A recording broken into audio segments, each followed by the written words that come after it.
Amém. Como é que foram de férias? Vocês ficaram com saudade do professor? Fala que sim, gente. Ajuda aí. Senão a gente desmotiva, né? Então vamos continuar a nossa série, né? O irmão Marquinhos perguntou, vai continuar? Vamos continuar até o fim do ano no Antigo Testamento, né? Material tem, então nós vamos continuar. Dando sequência, nós vamos estudar hoje o livro de Eclesiastes. Quem teve a oportunidade de ler o livro de Eclesiastes já deve ter se desanimado, né? Nos primeiros 9 capítulos ali, 10, 11, só no último capítulo que você fica, puxa, é verdade. Aí vamos descobrir por quê, né? Essa desanimação do escritor. Então, Eclesiastes, ele parece ter sido escrito para os tempos atuais. Ele expressa um certo ceticismo que combina com os tempos modernos. Eu vou pedir para o nosso irmão Diácono Fábio ler um texto que ele compartilhou essa semana no grupo da UPH. E muito interessante, né? Providência de Deus. Eu não contei nada para ele, ele leu o texto e deu no que deu. Vê aí, lê para nós, Fabinho. Aproveitem agora a morte do Boa Praça João Paulo Diniz, filho do empresário Abílio Diniz, domingo à noite, vítima aos 58 anos de um infarto fulminante, abalou geral. A família, os amigos, que não eram poucos, e principalmente quem anda com o pé na jaca. João Paulo não fumava, não bebia, não virava à noite, sono regrado, só comia carnes brancas magras com vegetais. Tinha percentual de gordura mínimo, bonito, atlético, bilionário, modelo, namorou só as tops, triatleta, sobreviveu nadando à queda de helicóptero em voo noturno sobre o litoral de São Paulo, era quase invencível. Era. Queridos leitores, não sou exemplo para ninguém.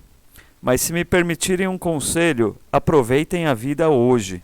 Namorem, amem, comam e bebam, com moderação, mas não deixem de atender suas vontades. O que desejam, aquele costelão de fogo de chão, torresmo, um bom destilado, um porre de vez por outra, principalmente no Réveillon. Cantem, dancem, beijem, abracem e declarem seu amor às pessoas amadas. Reúnam os amigos e a família. Durmam até o meio-dia, viajem, porque o amanhã só a Deus pertence e para muitos sem chance do último adeus. Você tem a fonte aí, Fabinho? Foi um jornal, mas depois eu achei, tinha até um trecho que eles editaram. É um jornal, uma revista atual. Como falar da morte do filho, não foi esses dias, né? Já tem um tempo, né? Então, esse texto não foi escrito por Salomão, gente. Parece, né? Esses mesmos questionamentos sobre a vida, eles perduram, né? Salomão questionou lá atrás, e aí, texto moderno, falando exatamente as mesmas coisas. O livro, tanto é muito buscado como ajuda por aqueles que vivenciam uma desilusão com o mundo. E não é difícil você se desiludir com o mundo, é muito fácil. E alguns, nós vamos ver até o próprio autor, escritor, ele também se desiludiu com Deus.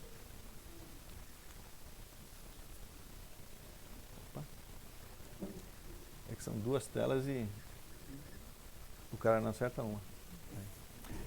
O título Eclesiastes é uma transliteração. O que é uma transliteração? Vocês sabem, ele pega uma palavra que não tem uma tradução exata, ele mais ou menos pega as consoantes, os sons da palavra e cria uma nova palavra. Isso é uma transliteração. Então, Eclesiastes é uma transliteração do hebraico koelé, que significa aquele que reúne, pregador. Em algumas Bíblias, no título aí, você vê que está Eclesiastes e tem um sinônimo embaixo, não tem? O que tem? O pregador. Né?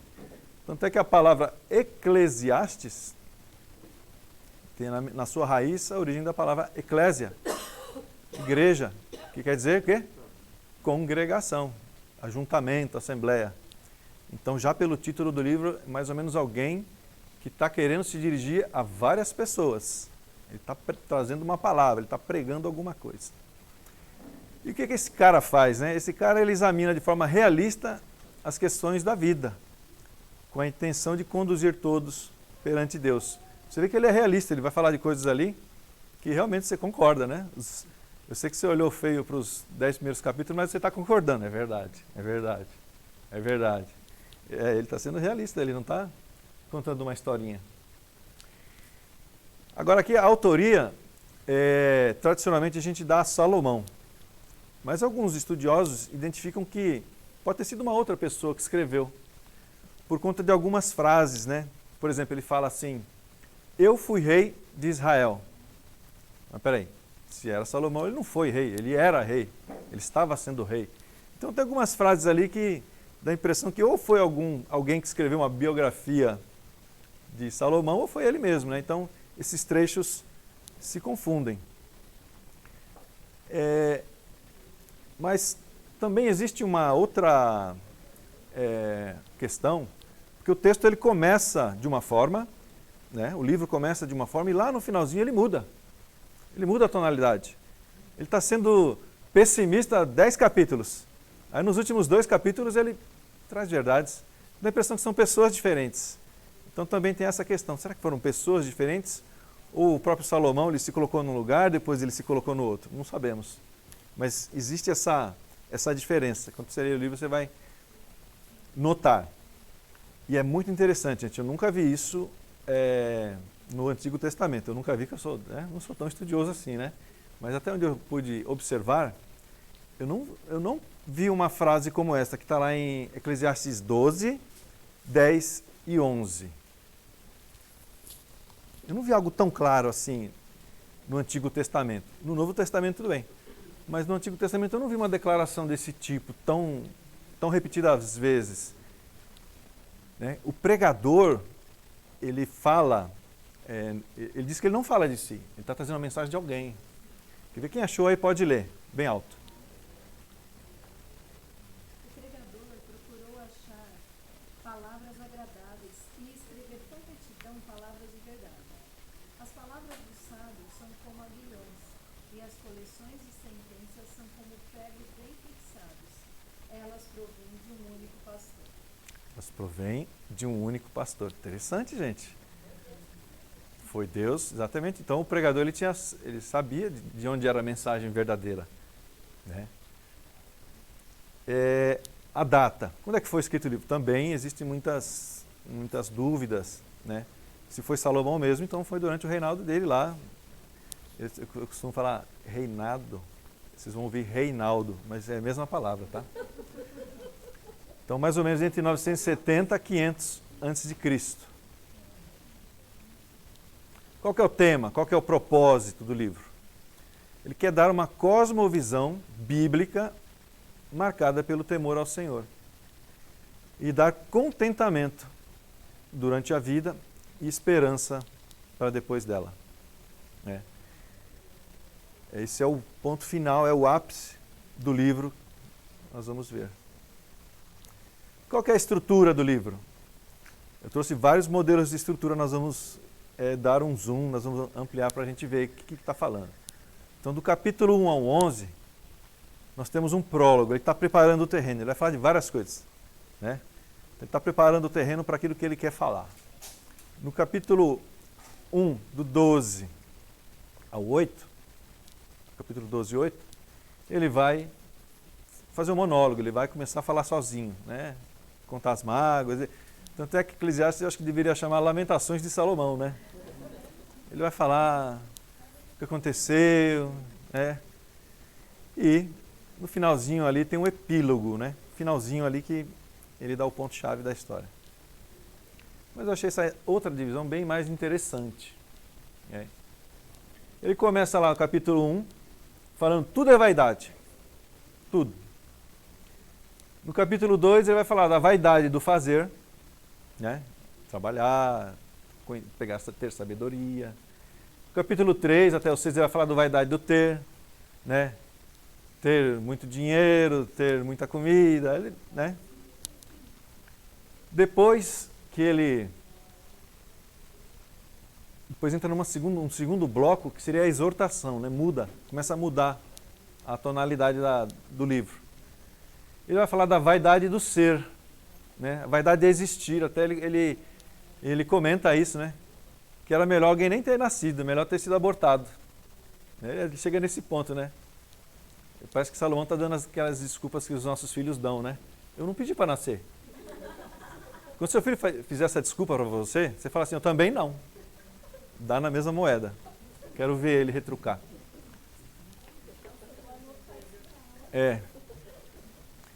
E aí sim, capítulo 10, ele começa a falar, ele começa a muda o tom, né? Ele começa a exortar. Então você tem que usufruir bem da vida, ele vai falar disso.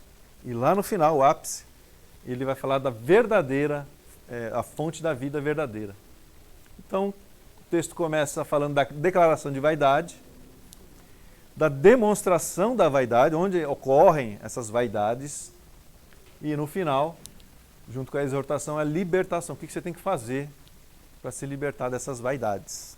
Nós vamos ver o que é vaidade aqui. Bom, e essa aqui é uma divisão bem mais detalhada, né? Essa aqui é lá da Bíblia de Genebra, quem tem pode acompanhar. Então ele começa, tem um poema no início, falando dos ciclos da vida. Aí ele vai falar da vaidade, do esforço para ter conhecimento, para ter prazer, para ter sabedoria, dos resultados do trabalho. Aí depois ele muda. Ele vai falar que tudo é temporário, né? Tudo é pré-determinado, tudo é sujeito à injustiça, tudo é sujeito à opressão, tudo é inclinado à perda, tudo está debaixo do temor de Deus, tudo é uma frustração potencial. Esse chegou, né? O ápice do pessimismo. Esse aí é o hard haha, né? Está bem. No segundo bloco, avaliação da vida. Incapacidade de saber o que vai fazer. Por que as melhores coisas são contrárias à expectativa? Esse cara tá. Por que a vida é imprevisível? Por que a insensatez é abundante? Gente, é tudo muito atual, né? Por que a vida é cheia de coerências? É verdade. Aí um outro bloco, ele fala por que a vida é incerta e breve? Por que a sabedoria não garante o sucesso? Isso é verdade. Por que o mal acontece? Ele fala de um poema sobre a juventude. A mocidade costuma ler muito esse texto, né? E depois ele fala uma alegoria sobre a velhice. E lá no final, ele encerra dando um conselho para a vida, que é o capítulo 12. Então não pule os outros 11 capítulos para ler só o conselho. Você tem que ler tudo para você ver o contexto. Bom, mas que tipo de livro que é? A gente viu que tem livros históricos, certo? Temos livros poéticos, poesias. Mas e esse aí? Que tipo de livro que é? Bom, não tem uma literatura que seja exatamente paralela para dizer, não, esse é um livro do tipo tal. Então, Eclesiastes não é um livro histórico, não é um livro de mandamentos também. Né? A gente vai ver alguns detalhes ali, você fala, mas que mandamento estranho é esse? Não é um mandamento, não é um livro de mandamento. É mais um livro de sabedoria, de conselhos, né? Se nós formos investigar o Antigo Oriente, existem textos parecidos. É muito mais parecido com Provérbios, exato.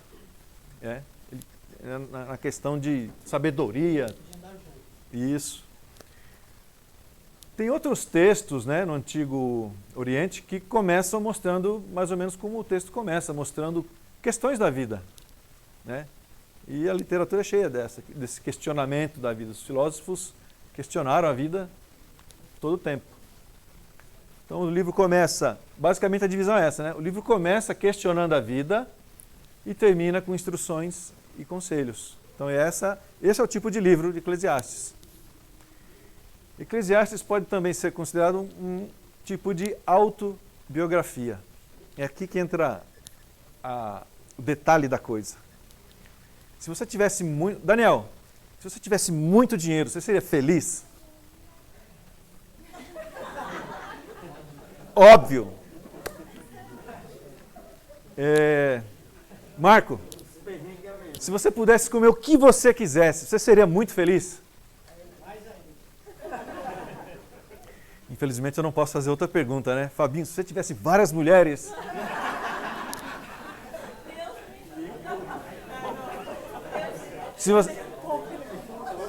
Se você pudesse clonar a Renata, ter 100 Renatas. Não, né? Talvez, quem sabe, né? Se você pudesse ter toda a sabedoria do mundo, Fábio Pérez, você seria feliz?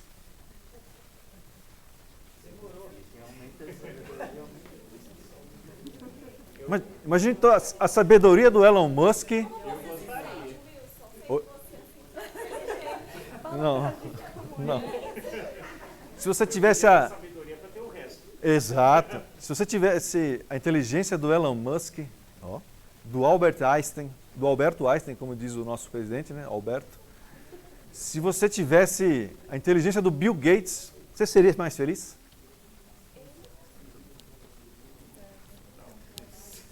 Vamos ser sinceros, do coração? Sim. A gente ia querer tudo isso, claro. Você acha que você não ia ser mais feliz, Daniel, se tivesse mais dinheiro? Claro que sim. Agora veja, os questionamentos de Eclesiastes justamente em cima desses temas, né?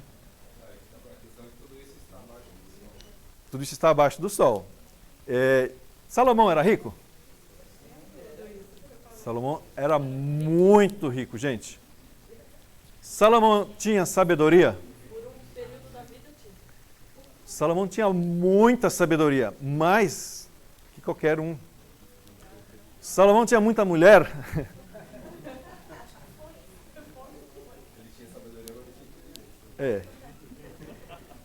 A gente vê um livro que fala da vida, escrito por alguém, é que assim, se for eu, pobre, o cara meio burrinho, né, escrever um livro desse, você fala, é verdade, ele tem razão, né? Mas ele não tem nada, tadinho, ele não experimentou. Mas Salomão experimentou tudo, gente. Então ele sabe o que é ter toda a riqueza e não ser feliz, faltar alguma coisa. Ele sabe o que é ter todas as mulheres do mundo e faltar alguma coisa. Deu para entender a diferença do livro? Que ele sentiu na pele, ele sabe que falta algo, ele teve tudo. Para a gente, qualquer coisinha, qualquer 100 reais a mais, a gente fica feliz, porque a gente não tem nada. Mas Salomão teve tudo. Essa é a diferença do livro. É o testemunho da vida de alguém que chegou no ápice. Teve tudo. Teve tudo. Nossa nuvem de palavras. Tem gente que a maioria não entende, né? Às vezes é difícil de entender mesmo, né? Mas ela dá algumas pistas. O legal é isso, né? Do que está falando o texto? Tem um não gigante aí. O livro, então, com um não desse tamanho, quer dizer que ele tem um lado bem negativo, né? Tem coisas negativas ali dentro do livro, é isso que quer dizer. Ele está falando muito do sol, né? Aquilo que o Gabriel falou. A vida debaixo do sol. Tempo é um tema bem abordado durante o livro. Homem, ele está falando de homem também. Vaidade, o todo, porquê, né? Ele está afirmando, questionando, né? Esses são os temas, né? Tem um mais ali, sabedoria. Então, é isso que você vai encontrar quando você ler o livro. São esses temas. E qual que é a mensagem? O que Deus quer falar conosco? Mensagem teológica. Eclesiastes ele tem um contraste com Provérbios, Marquinho. É um antiparalelo no começo, né? Por quê? Porque ele fala que sabedoria, enquanto Provérbios elogia a sabedoria, fala que você tem que buscar, o Eclesiastes não. Eclesiastes ele fala, ter sabedoria é vaidade. Não perde tempo com isso não, irmão. Quer ver? Abre lá, Eclesiastes 2, 15 e 16. Eclesiastes 2, 15, 16. Pelo que disse eu comigo, como acontece ao estulto, assim me sucede a mim. Porque, pois, busquei eu mais a sabedoria, então disse a mim mesmo, que também isso era vaidade. Pois tanto do sábio como do estulto, a memória não durará para sempre. Pois passados alguns dias, tudo cai no esquecimento. Ah, morre o sábio e da mesma sorte o estúpido. Aí fala, tá vendo? Vocês vão morrer. Por que vocês estão? Para que ler tanto livro? Né? Para que tanta aula online? Não deixa a criança ler Eclesiastes, não deixa. Não deixa. Para que tanta aula online, mãe? Né? E veja que existem alguns conselhos duvidosos no livro. Abra lá o capítulo 7, 16 e 18.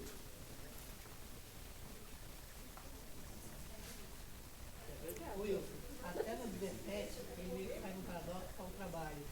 Pelo que aborrecia a vida, pois me foi penosa a obra que se faz debaixo do sol. Sim, tudo é vaidade, correr atrás do vento. Esse vaidade não é vaidade no sentido de você se auto, né, se sobressair, é uma vaidade no Terem boa conta. É, no sentido de futilidade, uma coisa efêmera, uma coisa vazia que não se pode agarrar. exatamente. O sentido de vaidade do texto é exatamente isso que o Gabriel falou. Não é de você mesmo. É fazer algo que não vai dar em nada. Por exemplo, você limpa a casa. Limpar a casa é um serviço de vaidade, gente. Não é? É um serviço vaidoso. Por quê? Você limpa, 5 minutos que você limpou, está sujo. Valeu a pena? Valeu. Não. Do ponto de vista masculino, não valeu a pena. Sujou. Então foi um serviço em vão. É nesse sentido aí mesmo, é em vão. Você fez, mas... Exatamente, para que tomar banho? Né? Para que arrumar a cama? Entendeu? Existem alguns refrões no texto, né? Correr atrás do vento, que proveito tem, vaidades e vaidades, tudo é vaidade. Esses refrões estão no livro todo. E volto a repetir. Os ensinamentos do livro não são normativos, não são leis. Né? Vocês já leram o 16 e 17? Não leram, né? Lê aí, gente.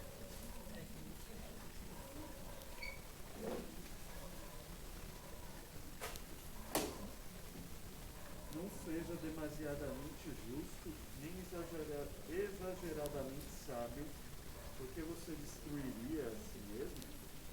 Não seja demasiadamente perverso, nem seja tolo, porque você morreria antes da sua hora. É meio estranho, né? Mas não seja tão mal assim, não, tão perverso. Seja tão pouco. Isso dá para entender, né? Não seja tão sábio assim, não. É meio... Ele está muito assim, desgostoso mesmo, né? Então, os ensinamentos não são normativos. Isso que eu quero dizer. Ele não está dando uma ordem, uma lei. Isso não é uma lei. O livro está contando uma história, uma autobiografia. A gente tem que separar essas coisas.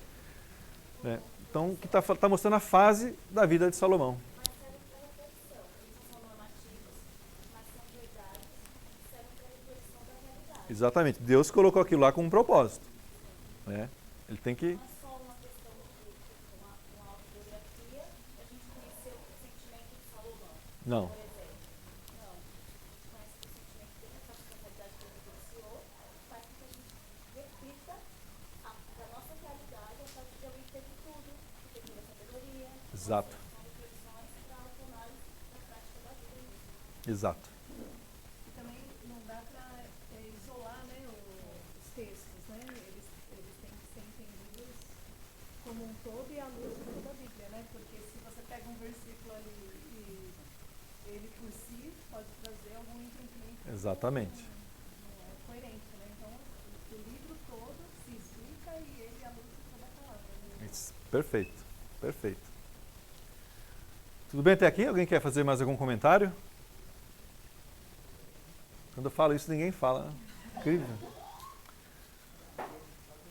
Mas afinal de contas, como é que devemos ler o livro? Essa é a pergunta. Aquilo que eu falei no começo. Existem duas vozes em Eclesiastes. Uma delas é desconfiada e cética, enquanto a outra é fonte do ensinamento positivo do livro. Vocês lembram do livro de Jó? Lembra quando os amigos dele conversavam? É mais ou menos esse mesmo esquema.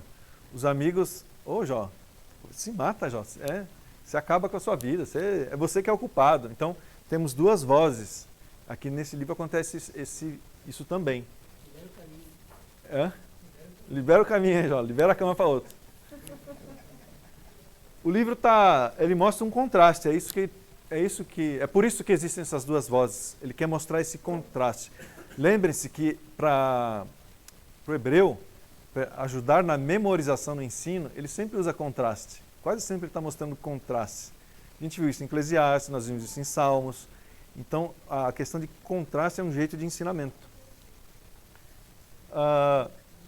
Então, ele mostra esses contrastes para chegar no ápice do livro. Está lá capítulo 12, versículo 13 e 14.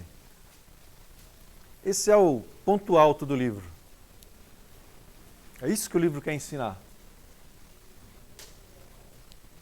De tudo que se tem ouvido, a suma é: teme a Deus e guarda os seus mandamentos, porque isto é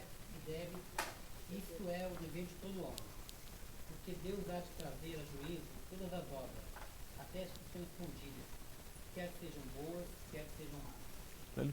Ele gastou todos os outros capítulos lamentando. Ele falou, gente, a conclusão que eu tenho para dar para vocês é essa. Está de boa. Teme a Deus, né? Então o sábio orienta para que se tenha uma relação, esse é o foco do livro. Você tem uma relação correta com Deus, né? Tema Ele. Tema Ele, que Ele vai julgar todos os homens e todas as obras. Esse temor é o temor de medo, né? No sentido de estar debaixo Temor de medo mesmo. do Senhor. Exato. Obedecer, né? Saber que é Ele que tem a sua vida na mão. A gente diz que esse último trechinho é um evangelho em pouquíssimas palavras. É um evangelho em poucas palavras. E aí, como é que a gente vê a presença, como é que esse texto aponta para Cristo? Infelizmente, Eclesiastes não é citado no Novo Testamento. Nenhuma vez. Ninguém diz assim uma citação direta, né? Mas nós vemos várias alusões ao que o texto traz. Por exemplo, Romanos 8, alguém abra lá. Romanos 8, 15 a 22.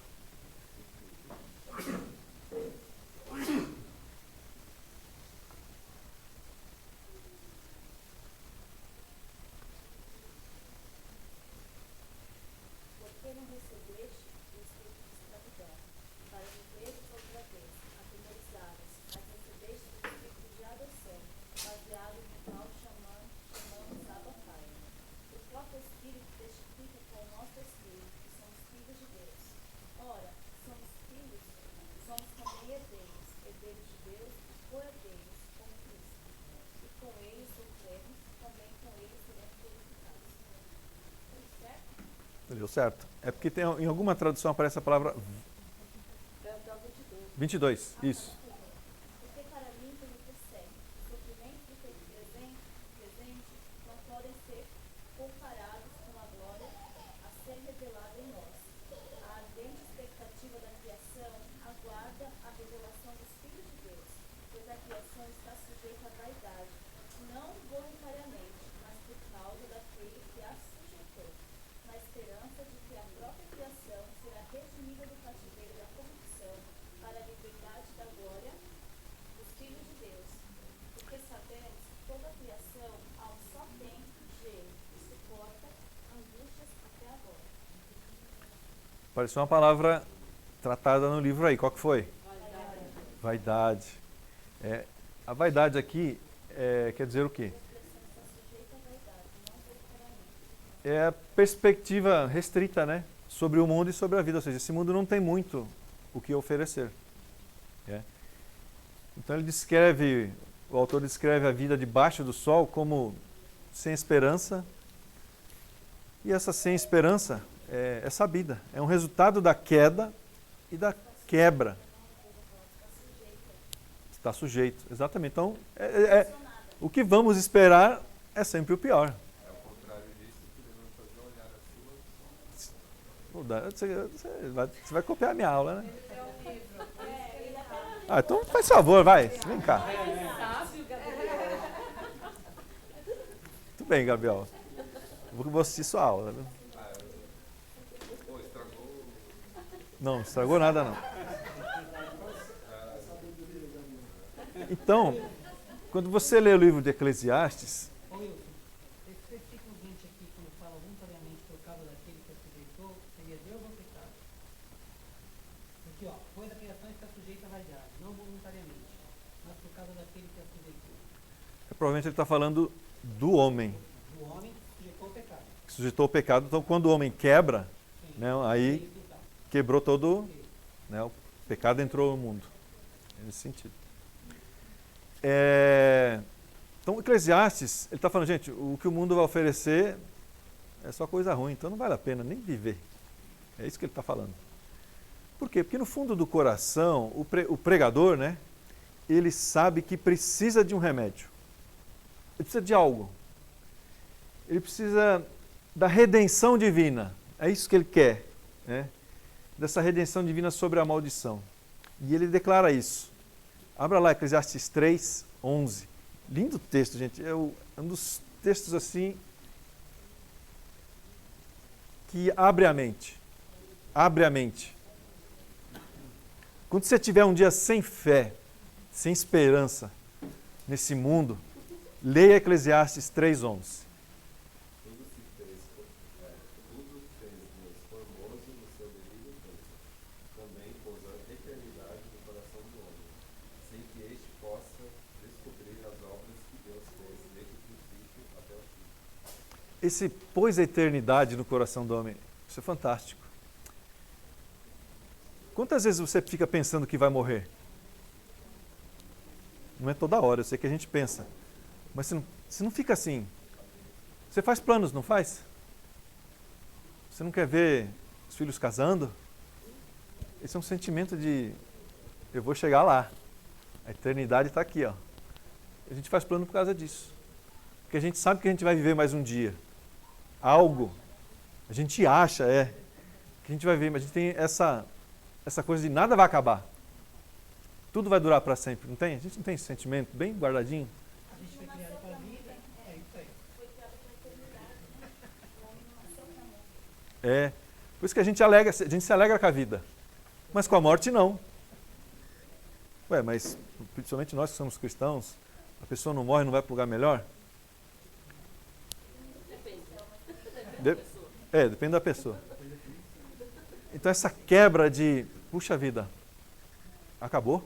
Esse acabou, a gente não consegue. Tanto é, né, Wilson, que às vezes quando morre algum irmão nosso, quando a gente fala, coitado de nós, que estamos aqui, Exato.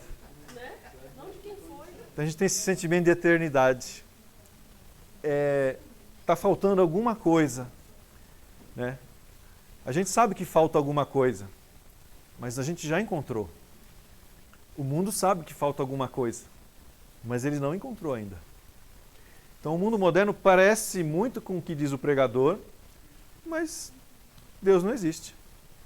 Também o pecado nos cegou de tal forma que a gente fica tentando preencher esse vazio que só Deus pode preencher com as coisas desse mundo, né? Por isso que a gente se frustra tão facilmente, né? Porque a gente está tentando, Deus nos fez para nos satisfazermos nele. Nele. Né? E esse preenchimento pleno nós só teremos nele, mas a gente fica tentando de várias formas se preencher com aquilo que é passageiro, que é vaidade, né? A gente lê um livro, como da pandemia, né? No meio que é de filtro solar, isso é filtro solar, que fala sobre Do isso é fantástico, Emílio Garofalo.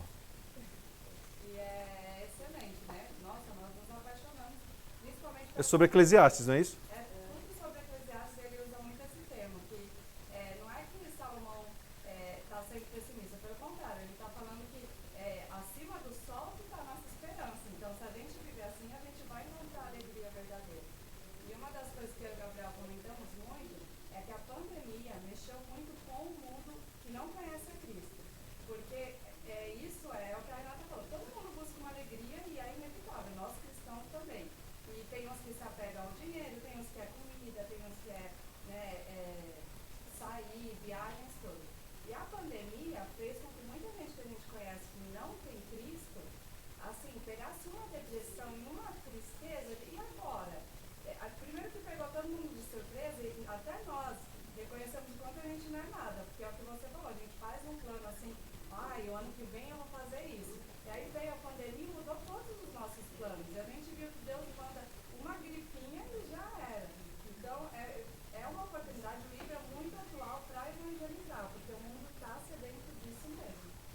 ser dentro de um sentido, né? Não, e diziam o quê? Que depois da pandemia surgiriam homens e mulheres melhores. Eu só vi piorar. Eu só vi piorar. É ladeira abaixo. Semana passada, foi o Guilherme, ele falou uma coisa muito interessante, né? Esse sentimento que a Renata falou, de que é preencher nosso coração com outras alegrias, né? Então, quando você compra um carro novo, está na garagem, você passa, primeiro dia. Segundo dia, passou um mês, você precisa de um carro mais novo, né? Passa.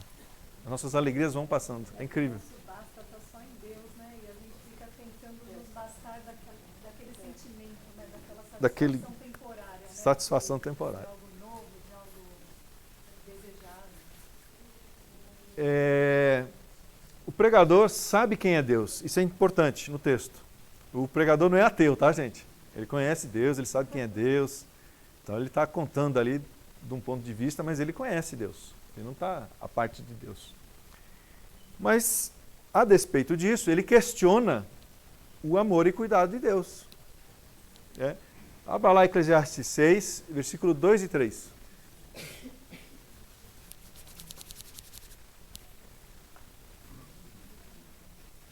O homem a quem Deus conferiu riquezas, bens e honra, e nada lhe falta de tudo quanto a sua alma deseja, mas Deus não lhe concede que disso coma, antes o estranho o come. Também isto é vaidade, grave aflição. Se alguém gerar 100 filhos e viver muitos anos até avançada idade, e se a sua alma não se fartar do bem, e além disso não tiver sepultura, digo que um aborto é mais feliz do que outros. Ele questiona o cuidado de Deus, né? Ele questiona. Ele pega o cerne aí. Então o pregador, né? Temos duas vozes, vamos lembrar disso, né? Aquela primeira voz, ela não tem muitas esperanças. Mas é Cristo quem nos resgata da vaidade. A vida sem propósito. E é exatamente o que o pregador sofreu.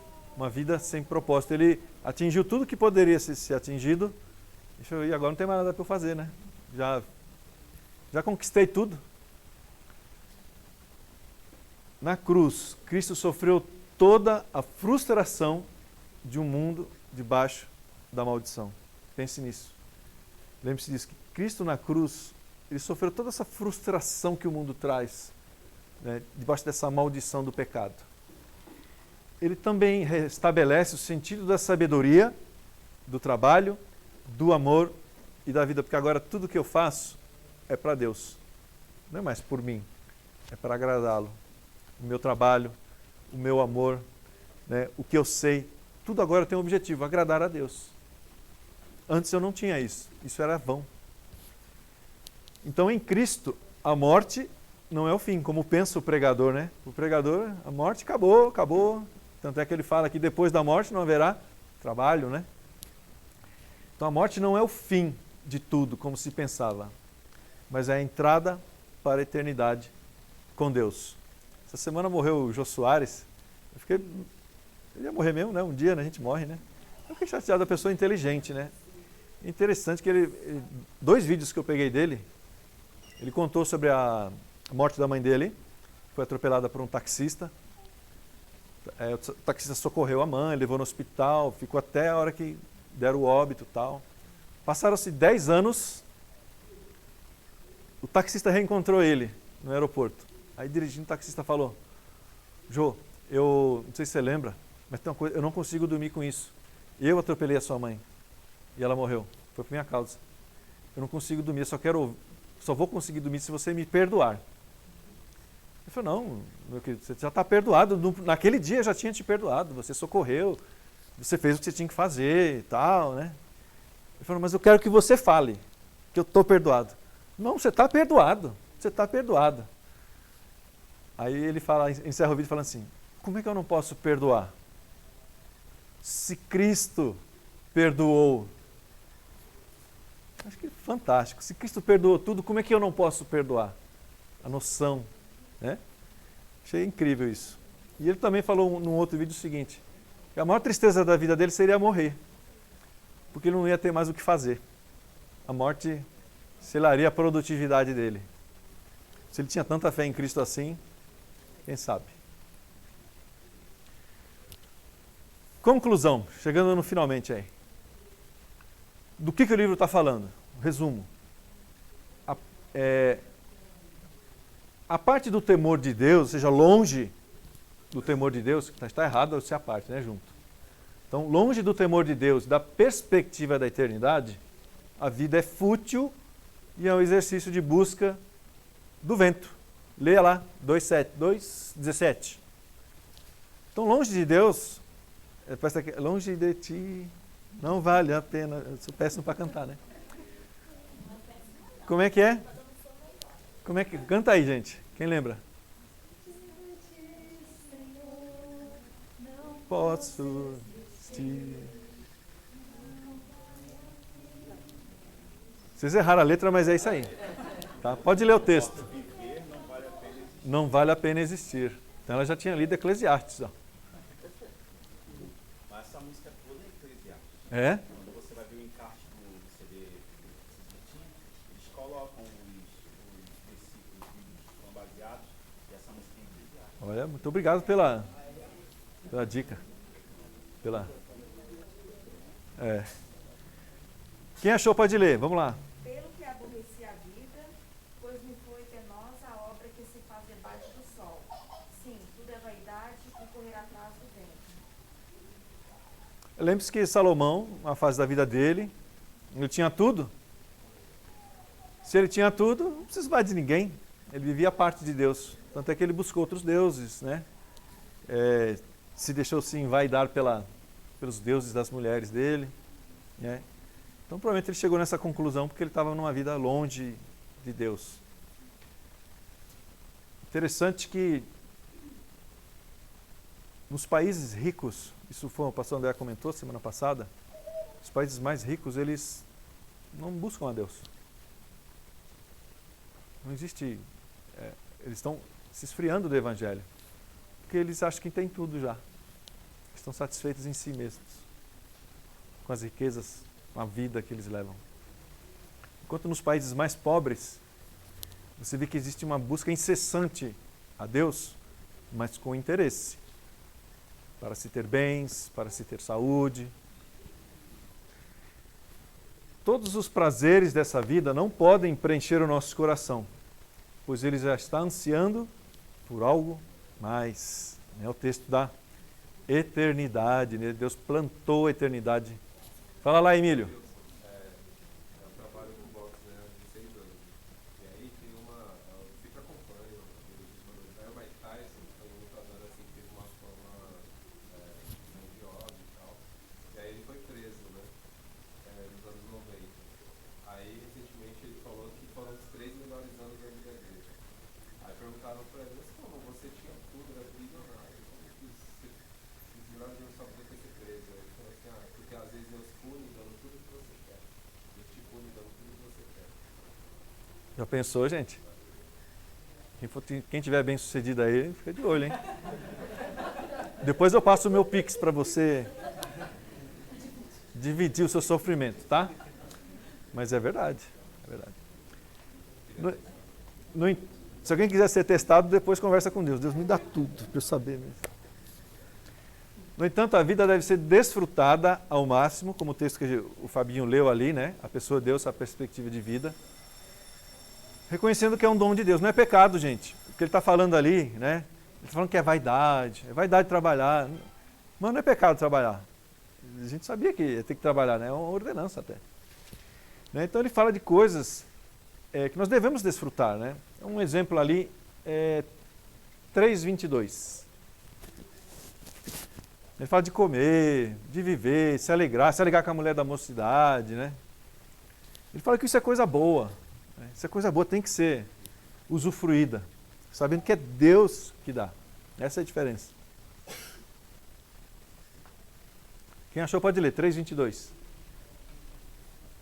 Pelo que não haver coisa melhor do que alegrar-se o homem nas suas obras, porque essa é a sua recompensa. Quem o fará voltar para ver o que será depois dele? Então, se alegrar nas suas obras, né? Saber que tudo é dom de Deus, é Deus que nos dá. Essa é a diferença de desfrutar bem de uma vida. Aplicação. Então, quando você se confronta com paradoxos da vida, ou seja, como é que isso pode ser? Quer ver? Vamos ver um paradoxo? Eclesiastes 4:1.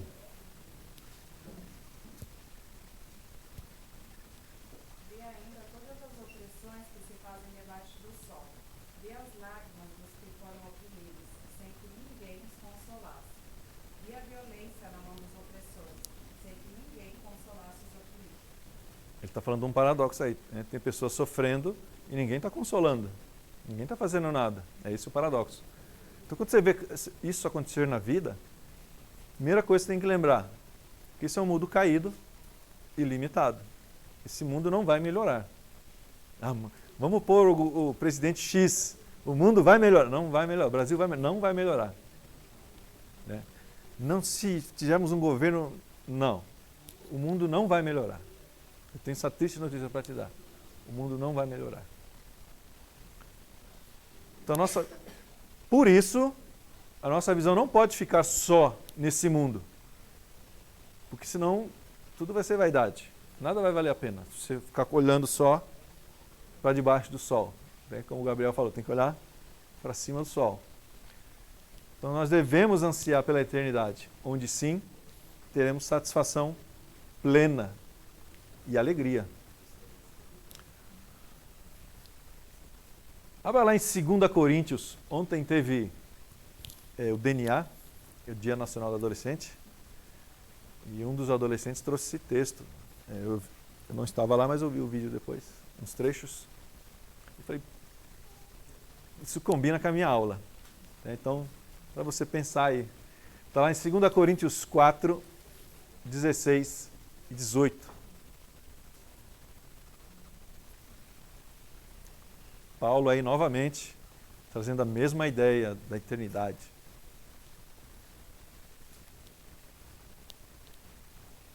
Quem achou pode ler.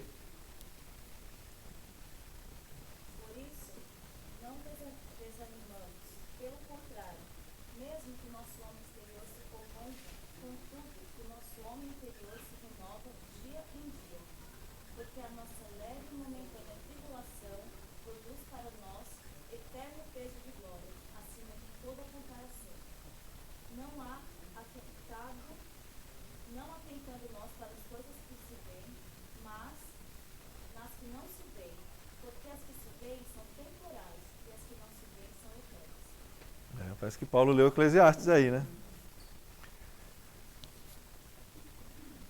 O versículo para a gente memorizar Eclesiastes. Vamos ler todos juntos? De tudo que se tem ouvido, o fim é: teme a Deus e guarda os seus mandamentos, porque isto é o dever de todo homem. Eclesiastes 12, 13.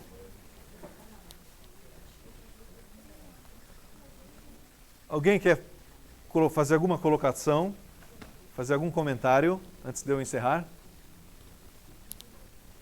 Deixa muito claro, né, Eclesiastes sempre fala que o problema não são as coisas, e sim a visão que a gente tem de todas as coisas. Porque é como você foi frisando, o problema não é o trabalho, o problema não é a sabedoria, sim, o problema é o homem, como o homem, o que o homem espera do trabalho, o que o homem espera da sabedoria, o que o homem busca com as coisas. Então, assim, as pessoas, os cristãos, a gente é muito tentado a viver nesse mundo ou esperando demais das coisas, ou não esperando nada delas também, né? Demonizando todas elas, como são inúteis. Então, a perspectiva cristã das coisas também é muito importante, das circunstâncias. E quando você muda a sua perspectiva desse final aí, sabendo que Deus, ele é soberano acima de tudo, tem um propósito, todas as circunstâncias, todas as coisas, tudo tem um fim, e que apesar disso tudo também ser bom, é passageiro. E depois não vai fazer sentido nenhum. Então, a perspectiva mesmo das coisas, de quem é Deus, essa consciência, é o que faz tudo ser diferente. Porque a vida do crente muitas vezes vai ser igual de uma pessoa, entre aspas, quando você é comum, com as mesmas provações em relação aos filhos, com as mesmas questões do casamento. Às vezes você vê um casal cristão passando mais lutas do que às vezes irmãos que não são cristãos, né? Aí você pensa, mas ele não é crente? Mas essas pessoas vão passar pelas mesmas tentações, vão ter muitas vezes questões de temperamento, lutas contra seus pecados, iguais, né? Pessoas que não são. Mas a diferença é a perspectiva que a gente tem. Às vezes as circunstâncias, quero dizer, vão ser iguais de qualquer pessoa, mas a perspectiva muda o sentimento, né, que a gente tem em relação às coisas. Então isso faz muita diferença, porque a gente é crente, mas a nossa perspectiva não é essa. Né? A gente está procurando se preencher, a gente se frustra muito porque a gente nunca vai atender o padrão cristão que a gente está buscando atender, né? Então acho que esse livro deixa isso muito claro. Quando eu li, ficou muito claro. Eu falei, olha, isso era um homem crente falando, não era um ímpio que escreveu esse livro. Ele tinha os mesmos sentimentos, né, que pessoas do mundo têm. E aí no final, o que mudou foi a perspectiva dele, que fez ele escrever esse último versículo aí, né? Exatamente. Fábio? Bom, no início da aula se perguntou se as pessoas gostariam de ter, vamos dizer assim, o dinheiro de um, a sabedoria de outros. Se você pegar as biografias de todos esses grandes homens, você vai perceber que todos eles tiveram problemas, tiveram insatisfações e o fim de muitos não foi dos melhores. Então, assim, no fundo, tudo é vaidade, né? O próprio Albert Einstein tinha uns problemas no casamento, assim. Casou com a prima, para começar a conversa, né? Ele é um homem tão inteligente e mesmo assim não administrava. Mais alguém quer fazer algum comentário? Vocês estão conversando, comenta com todo mundo.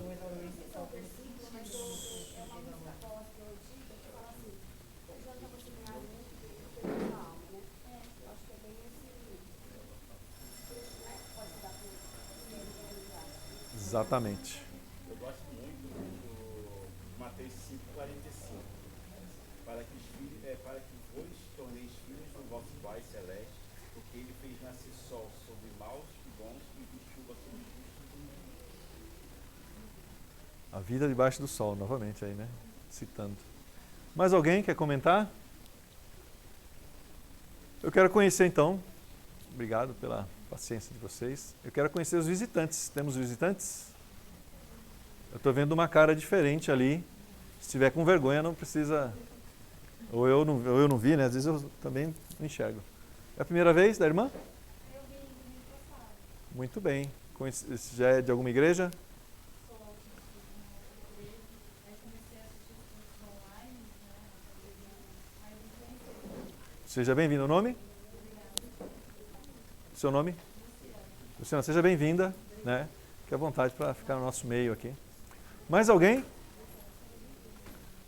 Fora vocês todos que estão visitando, faz um mês que vocês não vêm na sala de aula. Então, bom domingo para vocês. Vou passar a palavra para a nossa excelentíssima secretária Rosana Amoroso. Acertei? Tem amor até no nome, né? Amor demais. A todos que estão no YouTube, até mais. Tchau.